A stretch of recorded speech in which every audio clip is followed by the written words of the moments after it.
Om Namo Venkatesaya. Welcome to TTD latest updates. ఈ రోజు అనగా డిసెంబర్ 29వ తేదీ సోమవారం రోజున తిరుమలలో భక్తుల రద్దీ అయితే సాధారణంగా ఉంది. ఈ రోజు ఉదయం 6 గంటల సమయానికి శ్రీవారి ధర్మ దర్శనం అంటే ఎటువంటి టోకన్స్ లేకుండా స్వామి వారిని ధర్మ దర్శనం చేసుకోవడానికి వచ్చినటువంటి భక్తులు వైకుంఠం క్యూ కాంప్లెక్స్ 2 లోని 13 కంపార్ట్మెంట్ లో దర్శనం కోసం వేచి ఉన్నారు. ఇలా వేచి ఉన్నటువంటి భక్తులకే దర్శనం పూర్తవ్వడానికి సుమారుగా 3 గంటల సమయం పట్టే అవకాశం ఉంది.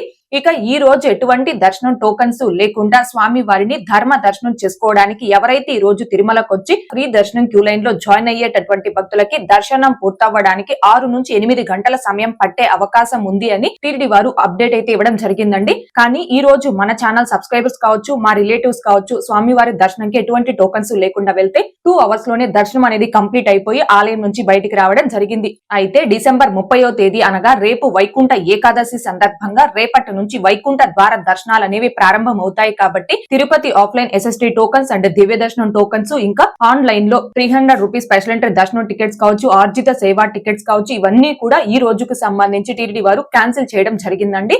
డిసెంబర్ 30, 31, జనవరి 1 ఈ 3 రోజుల పాటు కేవలం ఆన్లైన్ లెక్కడిపులో దర్శనం కొరకు సెలెక్ట్ అయినటువంటి భక్తులకి మాత్రమే వైకుంఠ ద్వార దర్శనం కల్పిస్తారు. ఈ 3 రోజులు దర్శనంకి ఆన్లైన్ లెక్కడిపులో సెలెక్ట్ కానటువంటి భక్తులు తిరుమలకి రావచ్చు, కానీ స్వామివారి దర్శనంకి మాత్రం అనుమతించరండి. అండ్ రేపటి నుంచి ఈ 3 రోజులు కూడా కేవలం దర్శనం టికెట్ ఉన్న భక్తులకి మాత్రమే దర్శనాలు కల్పిస్తున్నారు కాబట్టి ఆఫ్లైన్ లో కేవలం దర్శనం టికెట్ కలిగి ఉన్న భక్తులకి మాత్రమే సిఆర్ ఆఫీస్ వద్ద అకామిడేషన్ కూడా అంటే ఆఫ్లైన్ లో రూమ్స్ కూడా ఇవ్వడం జరుగుతుంది. దీన్ని గమనించుకోగలరు. And Tirupati offline SST tokens ని ఈ రోజుకి సంబంధించి దర్శనంకి క్యాన్సిల్ చేశారు కాబట్టి నిన్నటి నుంచి అనగా డిసెంబర్ 28వ తేదీ నుంచి 2026 జనవరి 7వ తేదీ వరకు తిరుపతిలో ఎక్కడా కూడా ఆఫ్లైన్ ఎస్ఎస్టీ టోకన్స్ కానీ ఇంకా దివ్య దర్శనం టోకన్స్ కానీ టీటీడీ వారు ఇవ్వరండి. తిరిగి జనవరి 9వ తేదీకి సంబంధించిన దర్శనం కొరకు ఆఫ్లైన్ ఎస్ఎస్టీ టోకన్స్ అండ్ దివ్య దర్శనం టోకన్స్ ని ముందు రోజు అనగా జనవరి 8వ తేదీ నుంచి ఆఫ్లైన్ లో ఇవ్వడం జరుగుతుంది. ఇక నిన్న అనగా డిసెంబర్ 28వ తేదీ ఆదివారం రోజున 85,823